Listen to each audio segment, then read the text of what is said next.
Hey, it's me. I'm holding this phone tall. So that means that you're seeing a tall strip of a head, long head, like the end of a Shaw Brothers Kung Fu movie. This is Crypto Harlem, and I'm Gemini Matt, one of the best hackers in the world. It is Saturday, October 12th, and we're going to do some hacking, man. But not before I get a cup of tea or something. I'm going to get a latte or something. I'm also going to probably try to tilt this thing eventually because this long strip of a video. I'm just like I never really been a vertical video person, you know. I'm trying to be hip and cool, but it's just horizontal. Give me that letterbox, you know.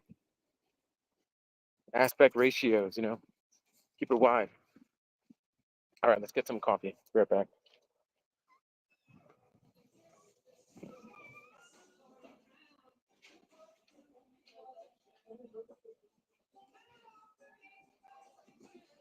This is gonna take a while. Let's see what's in the chat. Hey, what's up, Bagel Butt? What's up, D Elixir? Yo, Bagel Butt. Thanks for repping and supporting and hooking yourself up with some dope fashion. So with the nod and on gear. Yo, what's up, D Elixir? Let's do this. Um, oh, potato pierogi, maybe.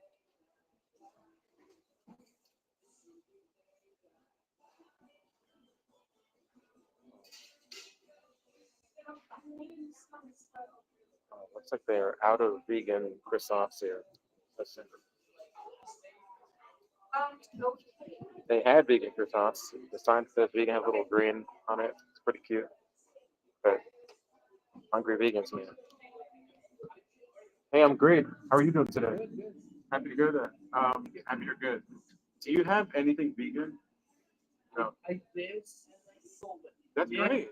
That's not a problem. Success, success. Yeah. So I hope you, yeah, do it more. Maybe you'll, I would, I'd be happy if you sell some more. Yeah. Yeah. That's good. It worked out. Maybe do six next time. Yeah. You never know. As long as you don't end up throwing them out, it's good. You know? Yeah. As long as you sell them, it's good. That's okay. What about the potato pierogi? It's vegetarian. Is it egg or butter or something? Oh, the egg wash on top. Yeah, it looks like it. It looks really nice. Okay. Yeah, maybe, probably. Makes it taste good. Okay, well, I guess I'll just get a. Yeah, these are vegan. Okay, I'll get a pizza. Let me get like a hot chai latte. Uh, almond milk. Yeah, great.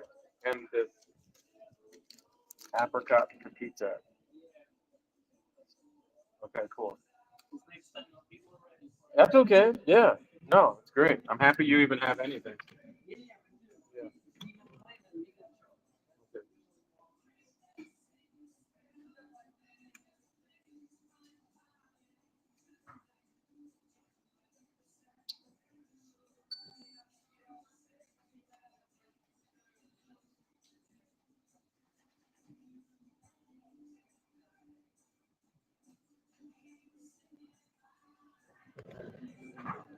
Okay, I'll be right back. Thank you so much.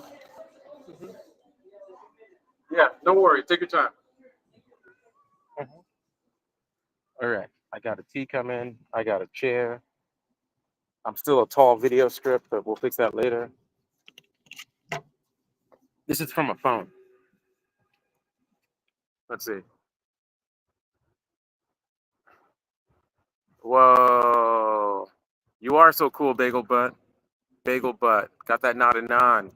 Now you're like, thanks. Yo, those fitted dope. And another cool thing, not to turn this into a not a non commercial, you know, but one of the sponsored hackers is going to be in town soon, so it's going to be really cool. Um, May I move this back? It's here.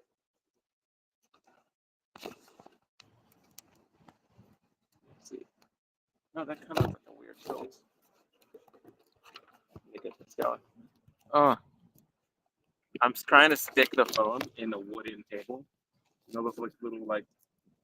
Oh yeah, check that out. Who needs an expensive phone stand when you have a wooden table with those little planks of wood on it?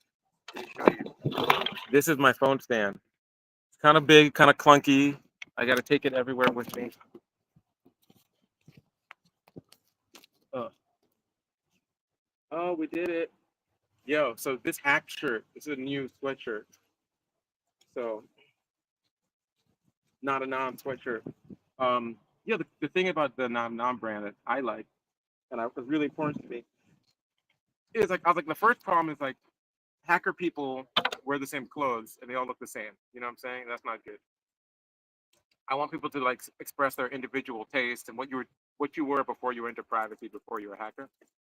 But then I also was like, because I go to conferences, I go to places where hackers actually show themselves, and it's like mad people there, but they all look the same. Everyone's wearing cargo pants and the black shirt, and the cargo pants are black with extra pockets, and it looks ridiculous when it's like 20,000, 30,000 people, like at DEF CON or at CCC or something, Chaos Computer Club, Prop Deal, um, at their conferences. So, but then I thought if I solve the problem, people might just all wear the same thing. So now it's like a new problem. It's a different thing that everyone's wearing. So to solve it, everything from Not Anon is limited edition. So just by the fact that we refuse to make more, you'll actually have a unique thing. So that's pretty cool. And so yeah, that dope fitted is limited and there's only gonna be a few people who ever can buy it. And it also creates a secondary market, which is fun. So if you get sick of it, you could give it to someone who really wants it as a gift, or you could sell it to them or whatever, because it's rare, just like you, unique, just like you. Okay. The sun is not. I'm gonna spin us around. I don't know why. Every time I'm on the live stream, a dog shows up. It should just be like Matt and the dog. Different places in the world, there's always a dog. I don't know why. They weren't there when I started. They just manifest, man. So that's a Crypto Harlem dog stream. Um, yo, I really need to like. I'm gonna move. I can't. Not only can you not see me because of this light, I can't see the screen, and that's not good for business. So let's switch it up.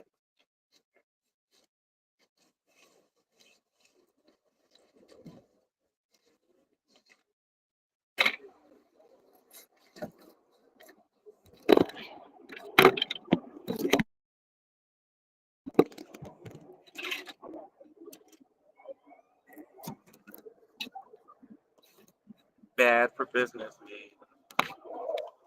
Bad for business.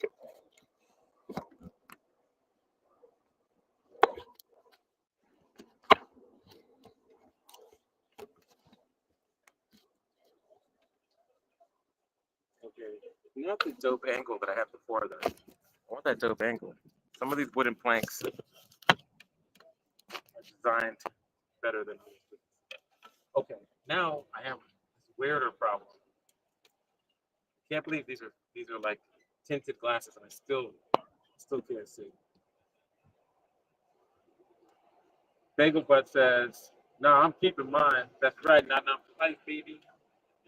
Oh, hold on. With a death grip, keyboard in one hand, dope fashion in the other hand. You know what I'm saying? So, also, again, not turning this into a commercial, but we got some new drops on the Crypto Harlem page. Crypto Harlem is like different gear. It's mostly like educational, more repping the brand. And I wanted something that I like is affordable and but high quality because I'm all about quality. Um, you know, look at that. Speaking about quality, check it out. I got the Not a Nod. It's like branded, but invisible branded. That's what I call that because it's like white on white. So you know it's there. It's like Wink.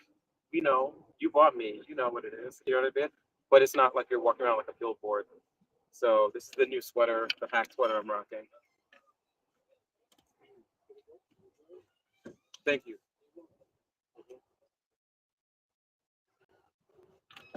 You know what, Bagel Top? We're gonna re up. So don't you sweat it. I know that we are out on of some things, but we're definitely gonna re up because it's gonna be like Cyber Monday, um, Cyber Monday, Black Friday, um, which is like a pretty cool holiday. I didn't realize it had something to do with shopping. I was like, oh, Black Friday, okay, that's cool, I'll take it. One's like, is there are there other ethnicity days, So, but if I had faster control of the drums, I would have done a rip shot don't there. But that's a joke. Apricot pizza, pepito, peanut butter bar. It's very peanut buttery. Okay, I've never had one of these before. It's a reaction video. It's very peanut buttery. Also, it's like mm,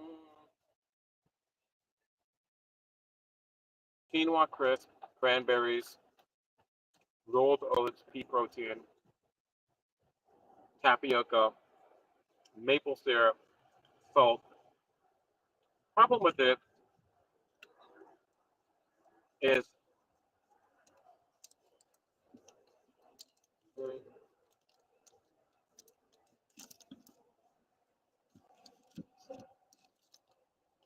I'm the kind of vegan that doesn't eat things with like honey in it. It doesn't hurt the bees, but kind of just not mess with animal stuff, their work. And this has like amounts of honey in it.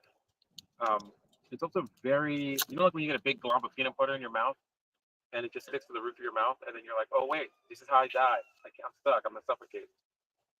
It had a little bit of that vibe. So your life will flash before your eyes because your mouth. So all the moisture goes to the peanut butter, and then it forms a glue, and then you can't breathe.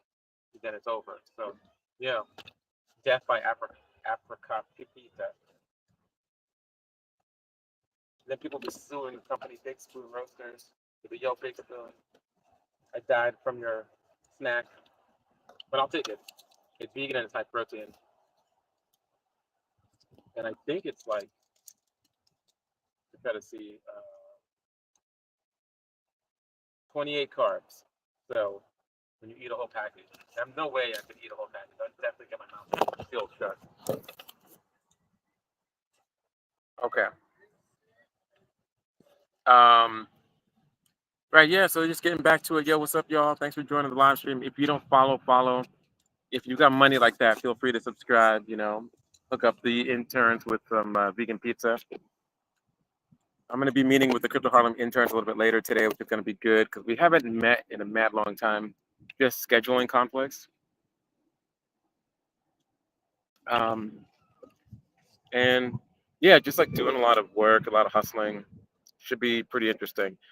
But one thing I want to talk about today was this idea that it was born from a question that I got. I spoke at the University of Nevada, Reno on Tuesday. Was it Tuesday? Wednesday. On Wednesday, I spoke at University of Nevada, Reno, and yeah, props to Professor P. Um, and what a great course, and thanks to Beryl from EFF, Electronic Frontier Foundation, for connecting me with the folks over at the university and speaking there. And one thing that I spoke about, like they were doing some studies on surveillance and technology and privacy and things like that, and very important stuff. And one thing that I talked about, the question is like, well, what's the best tool to use for privacy, or where do you start, or whatever. And that I started this conversation.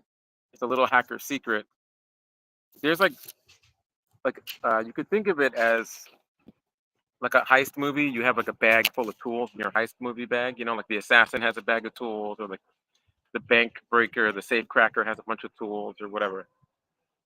Or if you think of it like a doctor has like, doing house calls, has a big bag and it has everything in it, all these, potions and elixirs and, de-elixirs, um, but also, medical tools or whatever.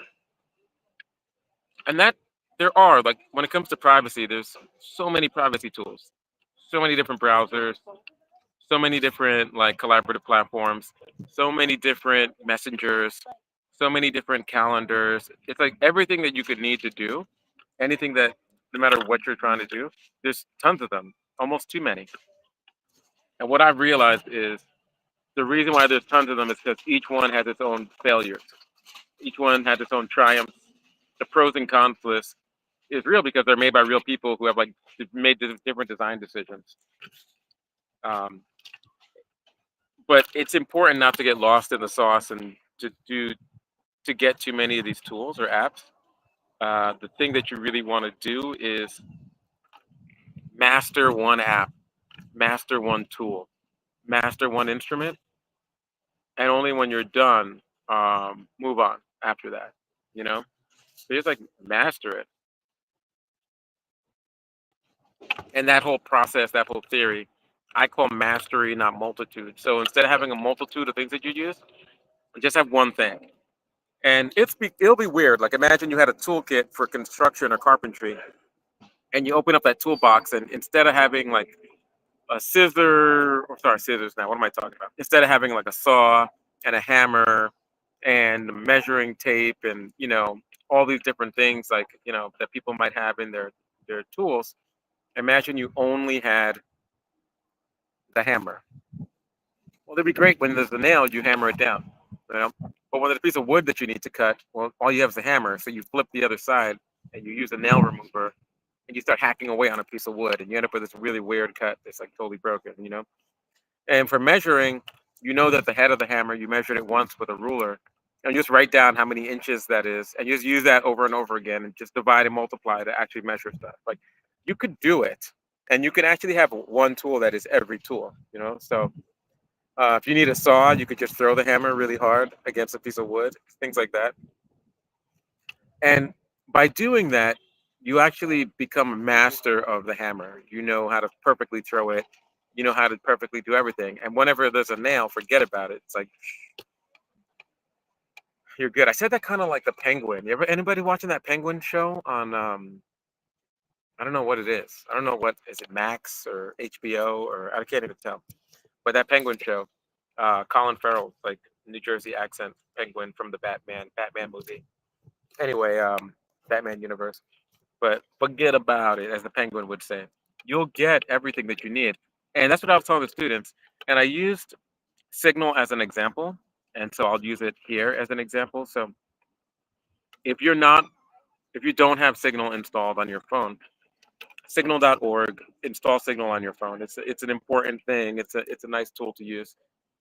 Um, let me try to make. I'm gonna let me finish my point before I try to mess with the video. Um, And when you install it, it's called Signal Private Messenger. So it tells you like this is a hammer, right? So you should use it as a messenger. That's what it's designed to be used for. And whenever there's a nail, you hit it with a hammer, you're good. So when you have a message and you want to deliver it, you use Signal and you're good. But there's a lot of pieces of Signal. There's a lot of areas of that app. There's a lot of things that it can do. There's a lot of ways you could use it, and that's the mastery. And only when you use Signal to that level of mastery are you really going to be great at it and be able to apply it in all situations. And once you overuse it and you make that one tool everything, once you introduce another tool, forget about it, as the Penguin would say. If you introduce another tool, you actually are better at both, and you'll be better at this whole encryption privacy hacker game. So that's the thing to do. So I always tell people like, look, there's levels to this game. If you're not using it as a messenger, install Signal from signal.org. It's free and it has really great encryption protocol, right? So then people will install it. First problem they'll have is they'll try to message a friend and nobody has it in their circle. So they need to get one person to have it, and then they can message that person in a private way. And people ask me like, well, what's the point of having that private messaging with this person?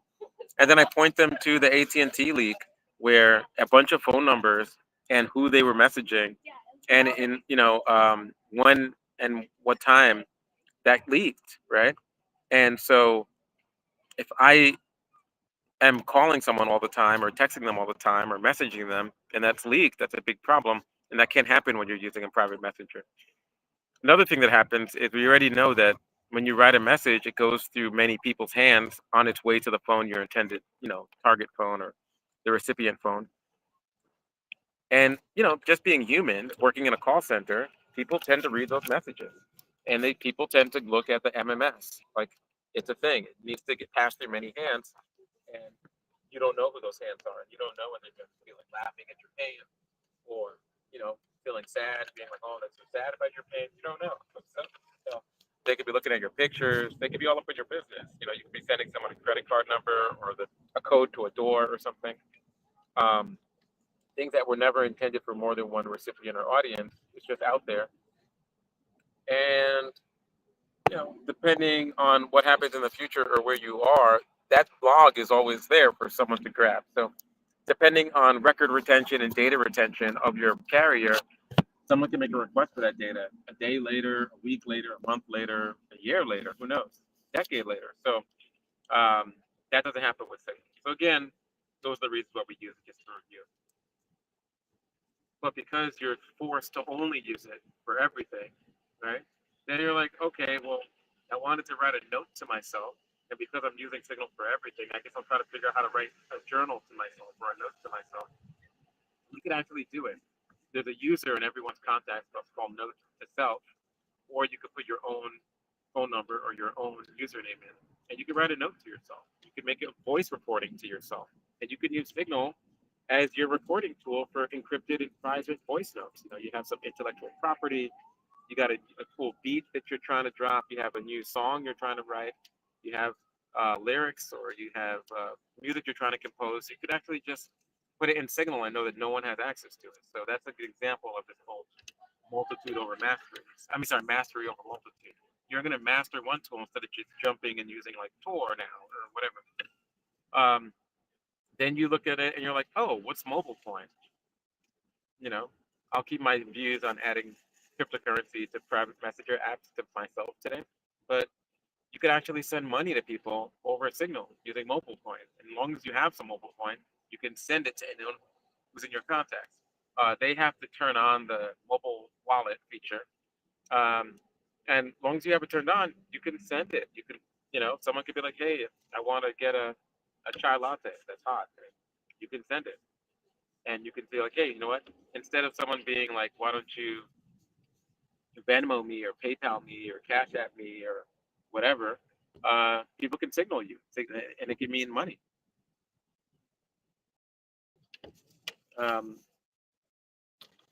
Another thing that you can do, other than messaging to yourself and other than sending money with Signal and stuff like that, is it has a built-in like face detection to blur faces on images. So if you have a picture that's in your gallery and you want to blur a face on it, you can just pull it into Signal and edit the image and then blur the face on it. So these are all just like additional things you can do with Signal. You could use it as an encrypted file store by sending encrypted files to yourself. Um, just about creativity. Really, could be many things. Also, there's a lot of settings that are not on by default that people might want to turn on. Like if you're concerned about voice messaging leaking your IP address, you can actually turn on in Signal an option so everything goes through a centralized server first, and there's no risk of that. And that's in your privacy settings. So if you're using Signal in a way that you tend to use the voice calls a lot, but you're also using it in a way where you really want to be extra careful about your location and privacy, boom, it's in there. So, that's this whole concept. And I could use a million examples of it. And then you just kind of like force yourself to use basically that one app. And I tell people like 12 months. It's like a 12-month situation where you're just using it for everything. And you'll find like really cool use cases for it. And you'll find also features that you might be using more like when situations change, and other features you'll use every day. So that's a little hacker secret for you there, and I hope you make good use of it and it'll help you in this here privacy security tug of war that we're in. All right.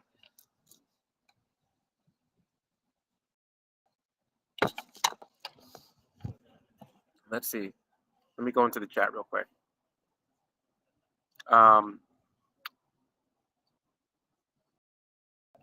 Is there a max storage for that though? There's not a max storage. You can actually. The thing about Signal is Signal's like a giant backpack, and your app size will be every attachment and all media and all files plus the normal app size. So I forgot how big the Signal app is, but the newest, latest version of the Signal app is pretty small. It's designed to be something that you can put on a very inexpensive phone and give yourself the value of privacy. The issue is when you start making notes, especially audio notes and video notes, you end up with um, very large sack, a large backpack. Now, there's a limit on the size of file that you can send, and that's what's really going to create the most problems. And that limit on file size for Signal is 150 megabytes. That's right, megabytes. Well, last time someone said a megabyte to you, right? So it's just like a small amount of space. People are living in the world of gigabytes and terabytes and petabytes and dog bites. If you're on the Crypto Harlem dog stream, you know, I cracked myself up. That was another. See, I on the mobile version of this app, getting to the sound effects is a real pain. Otherwise, I'd be sound effects all day. You would definitely hear that. Um, but yeah, it and it makes sense why they kept the file size small. Mid delivery before the file gets to where it's going, it has to be stored somewhere. So when you hit send, if the recipient's phone is not on, then well, mid delivery, they got to put that package someplace. It could be a picture, it could be a video, it could be audio, and they have to store it. And all of those people who use Signal, storing all those files mid delivery ends up being a huge amount of space, and it's very expensive. So if you're WhatsApp, their files size, like maximum per message, is like 2 gigabytes, which is wild. But they're able to do that because they're Facebook servers and like they have crazy money. So mid delivery is not a problem for them. They're the number one messenger in the world, but they also have probably like the largest amount of temporary storage, file center, like their cabinets that they have um, in the world, just like sitting around mid delivery. So that'll be the first thing that you'll find Bagel Butt on Signal. It's just like the sending stuff. So that was that on Mac Storage. The Elixir says, I like their username update, you know? Yeah, yeah, yeah. And the Elixir says you don't have to give people your phone number. And that's great. It's really important for many reasons. So it used to be that the unique identifier for like all messengers, I need to send a message to you. I don't want to send a message to the person behind you and the person to your left or right. So there has to be something unique about you, kind of like your house address. And so the unique identifier for postal mail is a house address. The unique identifier for Signal is your phone number. But a phone number is very revealing. A phone number could be used, someone could do reverse lookup of a phone number. They could find a lot of stuff about you, your real name, your government address, government name, whatever. It's wild. And that's the problem. Furthermore, if you were just like, hey, write me on Signal, keeping it private, keep it secure. By the way, here's a not so private number that's linked to all this other information that I can't control. That's a bad look. It's just unfortunate, right? But imagine you have a group and you're in a Signal group, your friends are in this group. Signal has maximum group size of 1,000 people. Now you're in a group of 999 randos, but you can see everybody's phone number. That's the bigger problem. Now you've just multiplied the multiplude. What's a multiplude? Like Pluto or something? It's like mad Pluto. It's a multiplude. What am I talking about? You multiply the issue, the privacy problem, by having groups. And imagine you're part of a group of organizers and you're trying to like go to the park and plant flowers, and that's what you guys want to do on Tuesday, and one of your phones gets lost. Well, then everyone can just see the phone numbers of everyone who's planning to go to the park and plant flowers. So like the secret's up, right? Like you're just hooking other people into the problem. Username solves all of that and then some. With usernames, you have a unique identifier. And the cool thing about it is, unlike a phone number, you could change your username at no cost, right? You have a QR code that's tied to your username, and you could change your QR code and keep the same username at no cost. So it allows you to have a completely transferable identity. You still have a unique identifier, but it moves. Um, so you could imagine how that could be useful. You could be part of a group of 999 people, and we're all called like you know, flower posse.01, flower posse.02, flower posse.99, whatever. And then after the event, you change your name back to its regular name, and no one knows who the flower posse people are, and no one ever will. So that's the beauty of that Signal username update. You don't have to give people your phone number. So yeah, here's to you. Thanks for bringing that up. Thanks for just chilling, hanging out with me, drinking some chai tea with almond milk, and getting my mouth. You're not getting your mouth sealed shut with peanut butter, but you could. We've devised this new technology so we could feed you.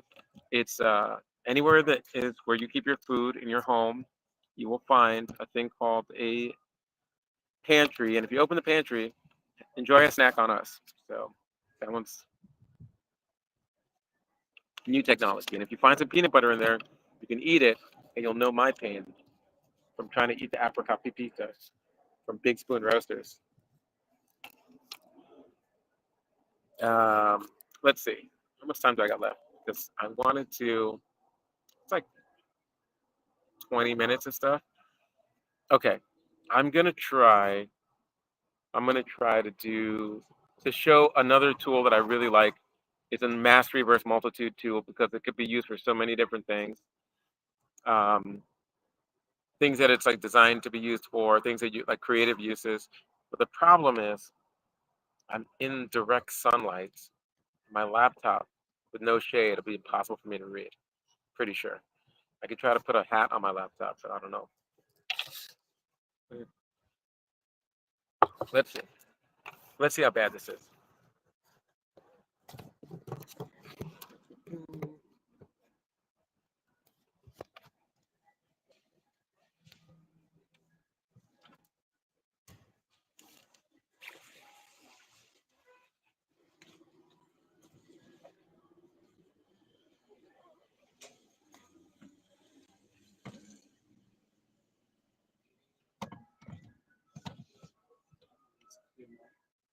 Yeah, it's not horrible.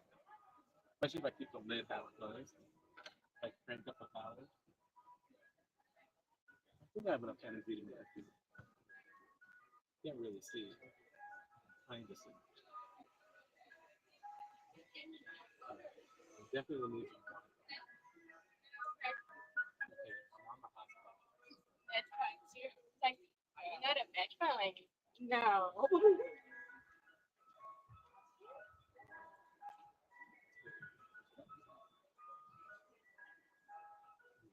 Interesting.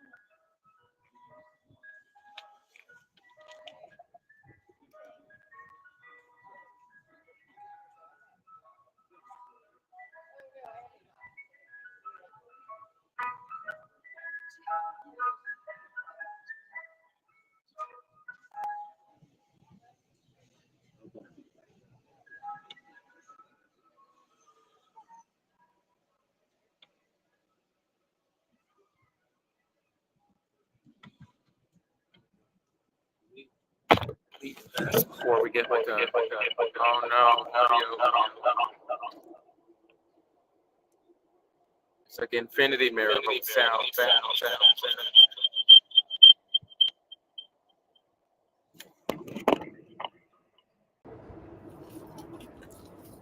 Oh, look, there's two of me. Let me get rid of this one. Boop. Okay. Cool. Now, how am I going to do this? Let me test this out.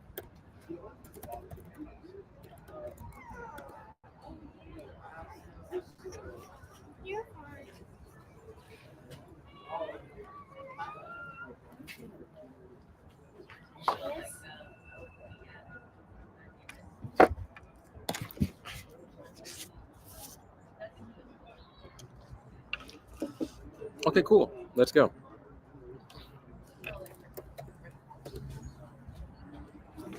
So, let's see. Oh, yeah, with you.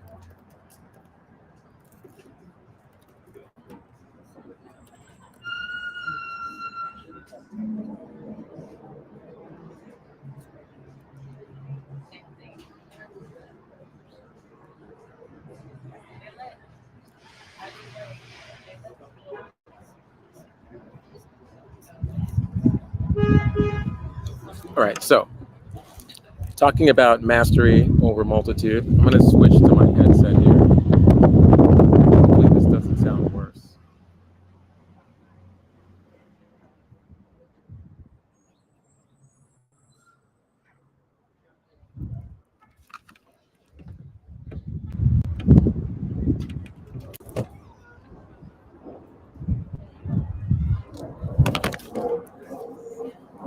Okay.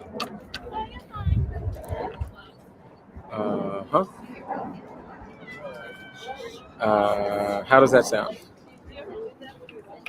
Let me see. It's like a weird.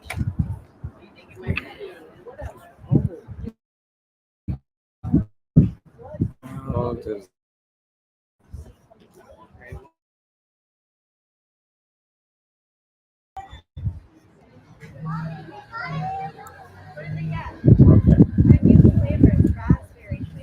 um, okay, this looks okay. All right, thanks for humoring me as I switch to like a wider view. Now I look like I'm about to like give a testimony in like a special case or something. So one of the tools I wanted to share in this whole mastery over multitude is a tool that's like Signal. It's like a good, easy one to first use, and it does give you a lot of bang for your privacy buck. And it's called CryptPad, and it is French. You know, oui, français. Okay. Am I at the Bronx Zoo because of this like vegetation up here? Right. See this here vegetation, and then of course you hear the wild animals that are human beings, young level 1 humans. But yeah, I'm not at the Bronx Zoo. The zoos always feel like I'm visiting, like I'm visiting Rikers to see like, you know, one of my day one homies. You know what I'm saying? So it's just like, oh, cool! Look at this cool animal. Like I learn about it, what it eats, where it sleeps, how it lives, where it's from. What an amazing creature! And then I'm like, hey, what's up, animal? And the animal's like, get me out of here. Call my lawyer. You know? It's like, you know. Oh man. So yeah, yeah, no, but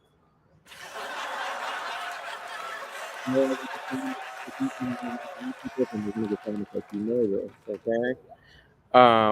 So yeah, it's a bummer. So like I walk in and I'm really stoked. I'm like, oh man, I'm gonna see animals. I love animals, right? And then the animals are like, hey, what's up, man? Yo, tell the other ones, just like don't ever get caught. Or you'll meet an animal who like was born in the zoo, you know? So you'll meet like a like I don't know, like a gorilla, but the gorilla who's born in the zoo is like not a real gorilla. It's like you try to feed that gorilla a banana and it's like, oh, I don't eat bananas. Okay. I'm a zoo gorilla. I'm not like the gorilla. I only eat avocado toast. With low carb, okay, gluten free, please. And I'm like, this is a weird gorilla. You know, like you in the wild, you take a picture of a gorilla and the gorilla like runs away. You know, you go to like the zoo and the gorilla's like, hi, if close up, please. You know, so it's like it's bad for everybody, really. You know, it's like the animals that are captured are sad, and the animals that are born there are stoked. They're just like so happy. They're like, oh, check out my haul video. I went to the other side of this box that I live in, and I moved some of these little things over here, and then someone threw plastic over the fence. I love plastic. It's like a weird animal. So, you know.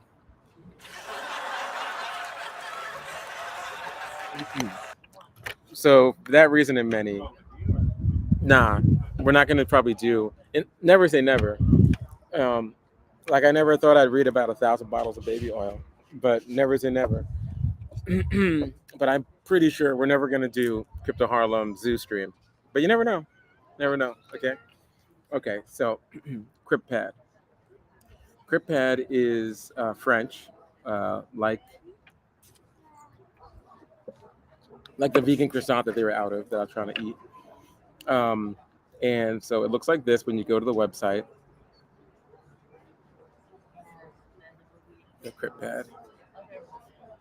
And CryptPad is a really cool tool. And in the idea of mastery over multitude, it just gives you one place So you would just write crypt, like Tales from the Crypt, like, very scary, Halloween. I know, zombies.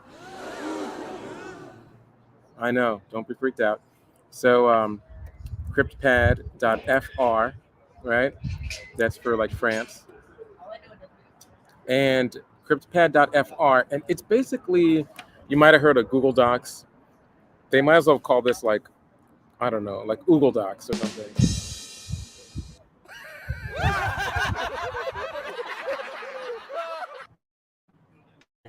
So, and the cool thing about it is no username, no password to get in. You can just start. So you can visit this on a VPN and your favorite privacy-preserving encrypted browsers like Tor browser, right? And then you're just in CryptPad. And then when you're in CryptPad, it offers you a couple different things. It offers you a worksheet that's kind of like Google Sheets or whatever Microsoft spreadsheet is, right? A place that you could use as a code editor, like, interpretive languages, like, IDEs up in the house, do some development. Um, a word processor called the Rich Text, a project tracker, Kanban, this, things I need to do.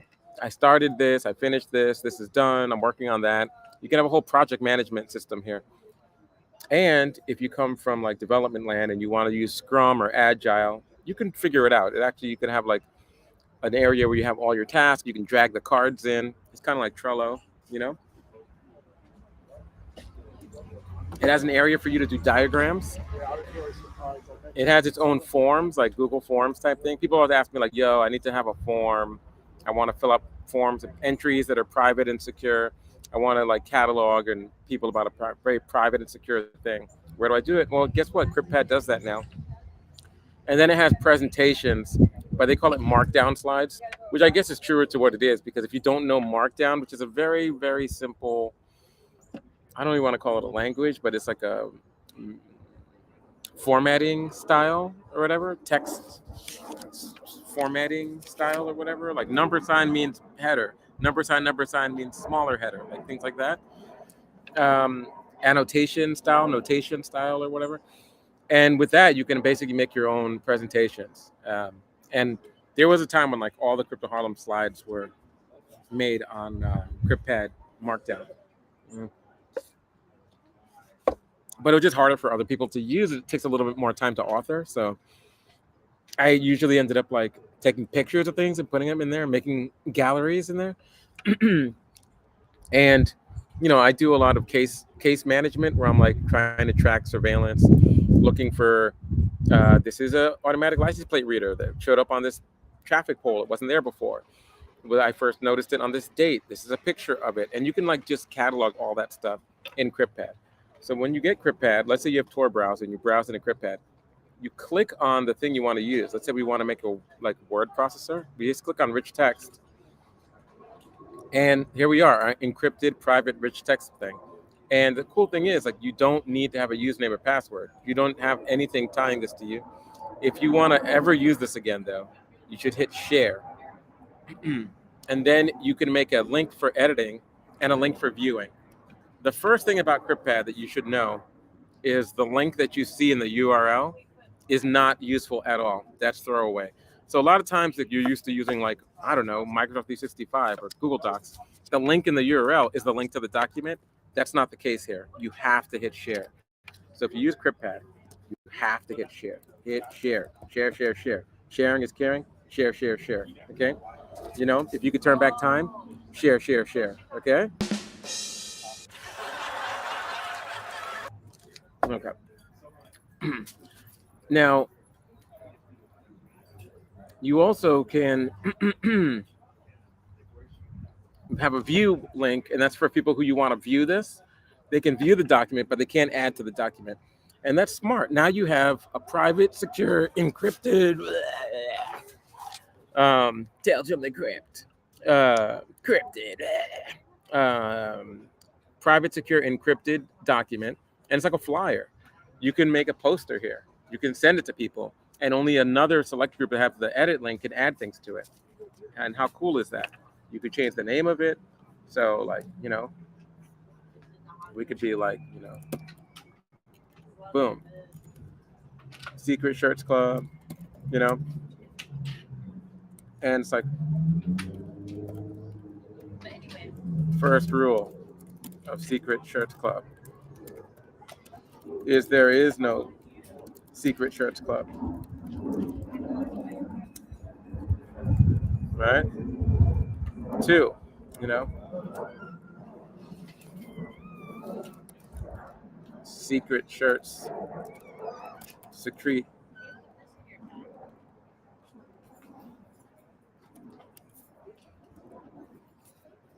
Wait, did I do that? Did I spell it correctly? Let's see. Success.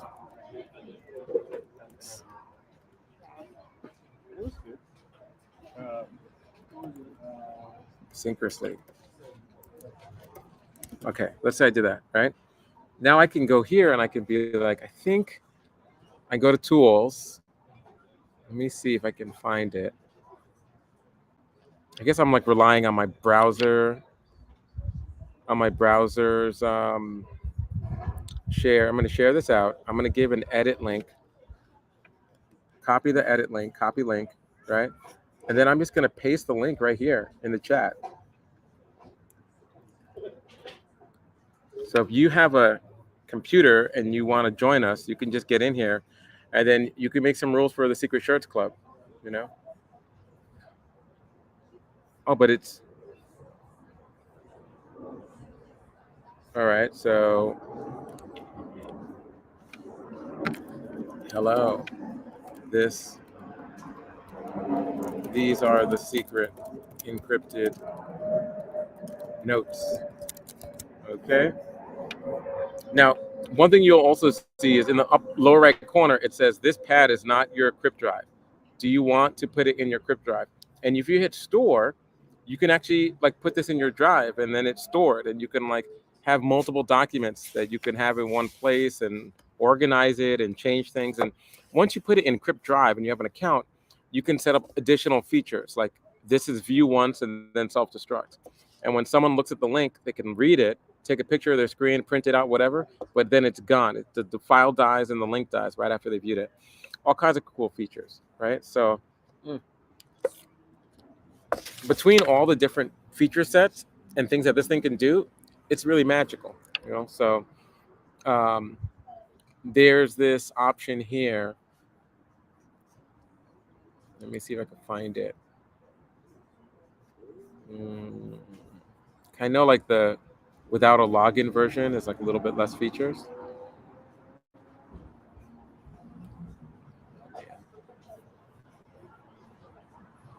File, snapshots, snapshot, new snapshot, selfie shot. Cool, close. And then it's like after the snapshot. So here I can go to snapshots and I can make a, you know, after the snapshot. And I could go to snapshots and open it. And it's this version of the document. And I can go to, you know, restore this version or close this version, right? Close it. I can go to file, I can go to snapshots again, and I can go to, you know, open this other version, which is some more changes. So it's kind of like a document Git where you can tag things for the developers out there. You also have history. And in the history, I can see all my snapshots, which are like a picture of a camera, and I can go back in time. And at any point, I can see what led to what, when this tag was made, when that snapshot was designed, and all kinds of good stuff, you know? And if I hover over the snapshot, it tells me the name of the snapshot. So I get like version control. I could see when the team edited it. I can see when I edited it. And you could do a lot of very complicated things. And this is just with the rich text one. So, you know, just wanted to share that with you, all stars. And I hope you appreciate a little bit of mastery over multitude. Get one tool down and use the hell out of that one tool over and over and over again. Eat, sleep, and breathe it, dog food it. And you'll be in a better place, okay? So I'm gonna close our Secret Shirts Club post. Let's go here.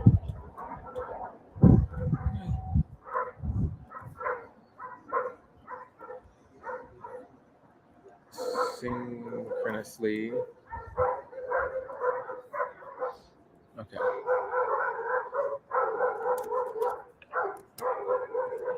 Okay. Cool. So, boom. We're gonna call this one the Secret Shirts Club. First rule of Secret Shirts Club is there is no Secret Shirts Club. 2, Secret Shirts secrete success synchronously. Um,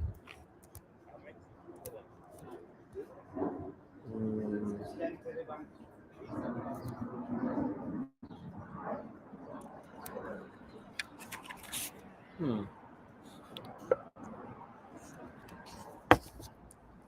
I'll say Sundays, Secret Shirts secrete success synchronously. Mm. Sundays, super secret shirts secrete success synchronously. Okay, that's the second rule of Secret Shirts Club. Okay, so there we go. All right, let me stop sharing. Sharing is caring, which is why I'm sharing some of these awesome tools with you. Because I care, care about your privacy, care about your hacker skills, care about your ability to encrypt, and care about you being able to, use digital means without making so many digital footprints. Because we're all just running around through the snow, leaving a trail. And sometimes it's good to break free. Bagel Butt says, do you know of any companies, trusted people who can do a sweep of an apartment after the stalker roommate moves out? Good question. Those of you who follow the mysteries of the stalker roommate, aka Crypto Harlem live stream, thanks for sharing, by the way, Bagel Butt. Yeah, know about this, and yeah, like there are ways to do it. It's just whenever you do a sweep for surveillance instruments of surveillance, whether it might be like a microphone or a camera or any other tool or thing like that. One thing that you'll have to think about is, and because I've done this work, I've done like a lot of counter surveillance work. The sweep is it expires the minute you do it. So you sweep the room, let's say, right? And it's like, okay, this is good. There is no bug here. It doesn't appear that there's any bug here. There's a couple ways to search for, let's start with audio. Well, that's just for today. What if they get in there after that day, somehow get access, even though physical access is up and they no longer have like any kind of way that they should properly be there? You are under the auspice that you did the sweep and everything's fine, and then like because you're assuming that, you might actually create a bigger problem for yourself. So that's the thing. But okay, when it comes to sweeping, the one way to sweep for like a recording device, whether it's audio device especially, is most people want to transmit the audio to something that they can receive, like a phone or a laptop or a device or whatever. And they would want to transmit it either over the internet or over radio waves, right? And no matter what, something that's constantly accessing the internet without a cable has to be wireless. There'll be a radio, right? These radio waves exist no matter what. So the internet and Wi-Fi actually is just a radio. So you would buy a device that can tell when radio waves are being broadcast, and you can turn on the sensitivity, because the first thing you do when you buy one of these devices, you turn it on, is it goes crazy because it's radio waves everywhere. Right now, there's HDTV flying through my face, So you just turn on a highly sensitive, and then it hones it into just one area, and you just do a certain kind of pattern, which I don't get into right now, and allows you to just check a whole room, piece by piece, square by square, honing in on where a radio wave might be.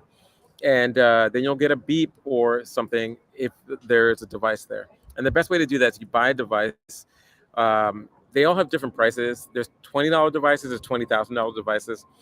They're if it's a reputable place you're getting it from, the only difference is the range of radio signal that it can pick up on. And then you have to think about like, okay, who is this person and how much money and access do they have to like an actually good bug or recording device? Most people probably go pick one up from Amazon, and the radio waves of those recording bugs like nanny cams or cameras or audio recorders, they're really always going to be like within like a 2.5 gigahertz range. That's usually like, not the 5 gigahertz Wi-Fi, just that 2.5 range. Might be like 2.1 to 2.5 or something. So, your average cheap little bug is like, it's inexpensive and it's a low range. That also means that the detector could be inexpensive as long as it catches that range. So you're pretty good to go. You would buy, just so you can learn how to do this, your own audio recording device or camera that transmits to the internet. It's very important to make sure that it transmits to the internet, not to a SD card. And then you just, have someone go into your room and plug it in somewhere. And then you go in afterwards and you look for it. And it's a fun game, but you'll figure out like, oh, cool. Like, and they can tell you you're getting hotter, you're getting colder in the beginning to just help you. But eventually you'll just start finding it on your own by following these principles. And that's how you would find it. Now, the only problem is if they're recording stuff onto an SD card, because that makes no radio wave. It doesn't transmit anything. It just records to a chip that's stuck into the thing. And you have to find the thing. There's no like waves coming out of it, right? And with that, you'll just think of just as how you were to put a device somewhere. You look at what the devices look like, and you're like, where would I put this in this room so I can get a really good recording? It has to be somewhere centrally located or on the periphery pointed in, because the microphones are, kind of like you're aiming it at a thing. So you would think of like, where would I want to aim a recording device, like a microphone on a stick, and follow that backwards and then look in that area for where the thing might be plugged in. I hope I'm making sense. And like, between those two things, you should be able to find it. When you're looking for a video camera, cheap video camera, like recording device, high expensive, amazing HD 4K, 3D, infrared recording device, doesn't matter. They all have to have a lens, and the lens has a shape. It's like this kind of curved shape, you know what I'm saying? Just like your eyeball. And that curved shaped lens, because of that curved shape, if you aim a light directly at it, the light will bounce back and it'll make a little white dot or a little dot when that bounce back happens. Now, if you're doing that with regular light, like a white light or a yellow light, it's not so easy to see. But if you do it with a red light, because of the way the human eye works in that spectrum, the white dot is actually pretty, stands out a little.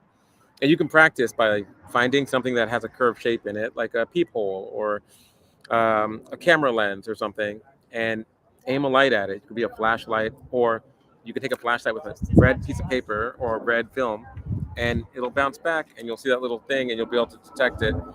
Then you play the game again, the hot, colder lens detector game with your friend, and you'll get really good. You'll get really good at finding it.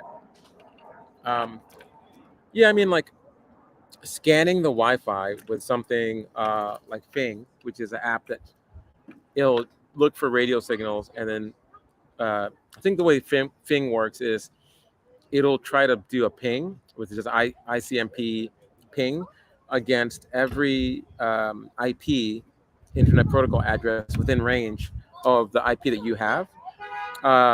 And it works only if that device agrees to ping back, right? And you can have a device that's on a network that does not ping back or does not get detected.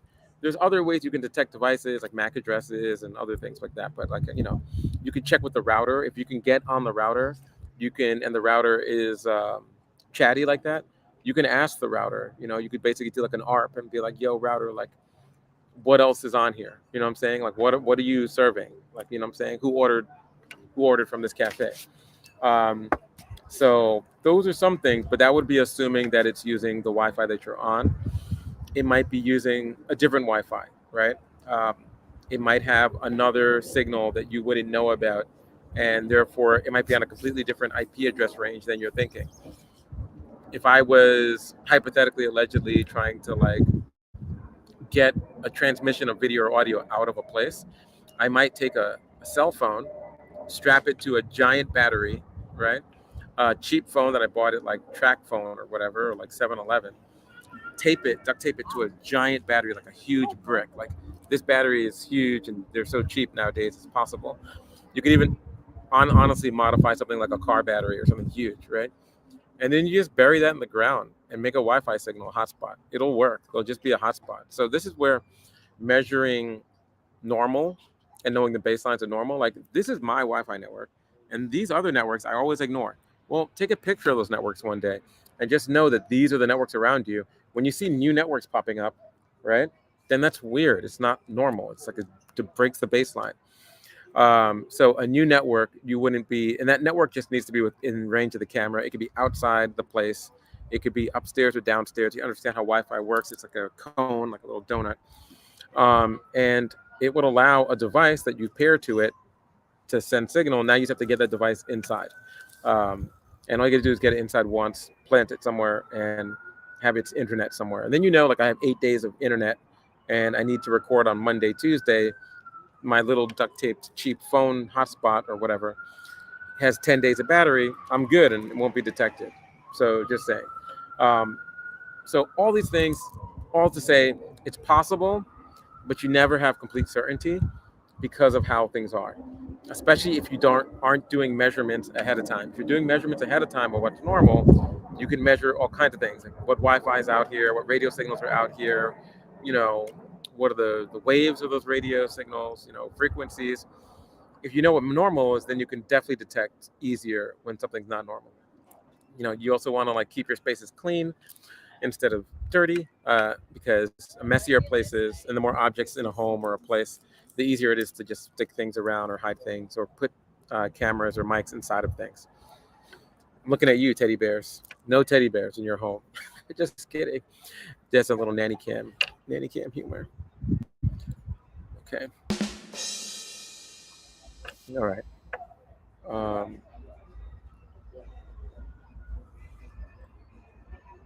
So, yeah, I mean, if you're using Fing and you see a bunch of different things on Fing, but they're actually detected, one thing you can try to do is just drill into it and get the MAC address. The MAC address is like the serial number of a piece of hardware, and it's actually the serial number of the radio in that hardware. And the first few characters of that MAC address are always the same based on the manufacturer. So like a PS5, the MAC address of my PS5, you know what I'm saying? Video game all day, baby. PS5.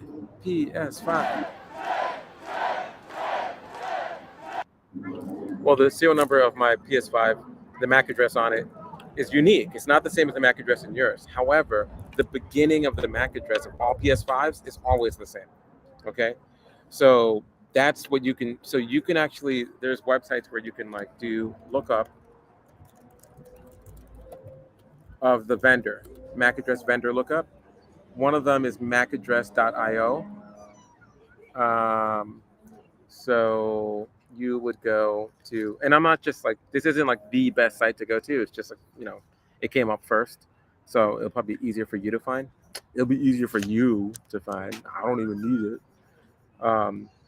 But if you went to like a site like macaddress.io, and let's say I went to someone and they're like PS5 MAC address, in like a lot of chats, people will ask a question like, is this my MAC address? And they'll like,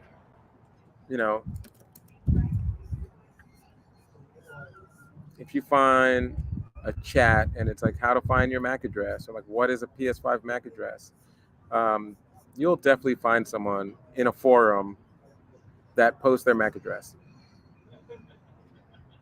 Let me see, how to find the MAC address of your device, of your PS5 console. Oh, here we go. So here's a picture in this thing, like how to find a MAC address. Come on. Open in a new tab. Okay. Oh, nope. They were smart. They blurred it out. So MAC address, PS5, image search. here I am searching for MAC address PS5. And here we go. This person actually has their actual MAC address. Okay. Oops. Let me just click on the picture. Nope, go back. What did I do? Okay. So I go to right click on this and I'll say open image in new tab. Now I have a nice picture and I can see that this is the MAC address and it's like 001D OD font plus sun glare 49D2. Let's just say that, right? Then I go back to the MAC address vendor lookup, and I paste that MAC address in, and I hit search, and it says this is from Sony Interactive Entertainment from Tokyo. It's not a private MAC, and so this tells me that this is probably a PS5.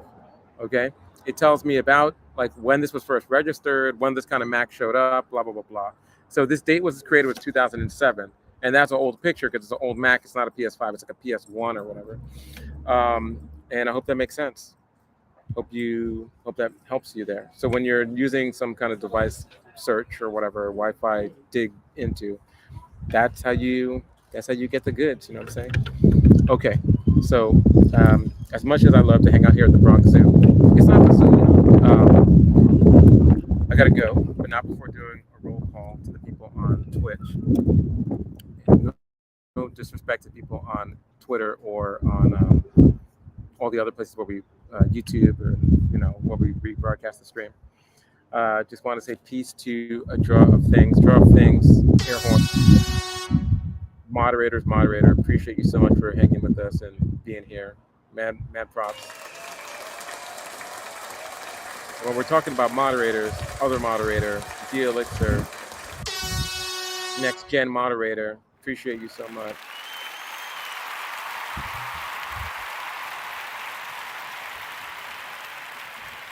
And to Bagel Butt, your hands together for that Bagel Butt. Put your hands together for I Taste Like Paint. Sometimes things gotta taste like paint. For Masai Panda in the house, appreciate you. And Regress.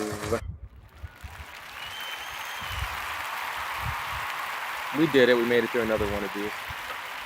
Okay, so a couple things I usually forget to say. If you want to see old episodes of the stream, go to cryptoharlem.com and click on that little video box. There's a playlist of all the old episodes from YouTube. So cryptoharlem.com has the archives. We're going to be starting our classes on privacy and security for certification, where you could sign up. So definitely check that out on the Crypto Harlem website. We'll have a big box where you can sign up, and it's like a little accountability squad. You can learn stuff together. You know what I'm saying? Props to you, Draw of Things. And yeah, the clothing brand, Not Anon. Thanks, Not Anon. That's where this hack sweater came from. That's a new drop. It's about to drop. And last but not least, if you want to support Crypto Harlem in some way, honestly, we're all about like energy and volunteering, and share what you learned today. You try to tell someone something you learned today, it's a good way to cement that learning. You know what I'm saying? It just helps you'll realize like what you forgot, you could watch it again and they'll ask questions, and it just helps you learn things better. But also, if you just want to pick up some swag, you can send some money to the starving interns, Crypto Harlem hats and stuff like that, cryptoharlem.com. Just go to the merch, and we got some new stuff there. We're going to have some winter stuff soon. And that's that. Okay, so like I always say, encrypt. Peace.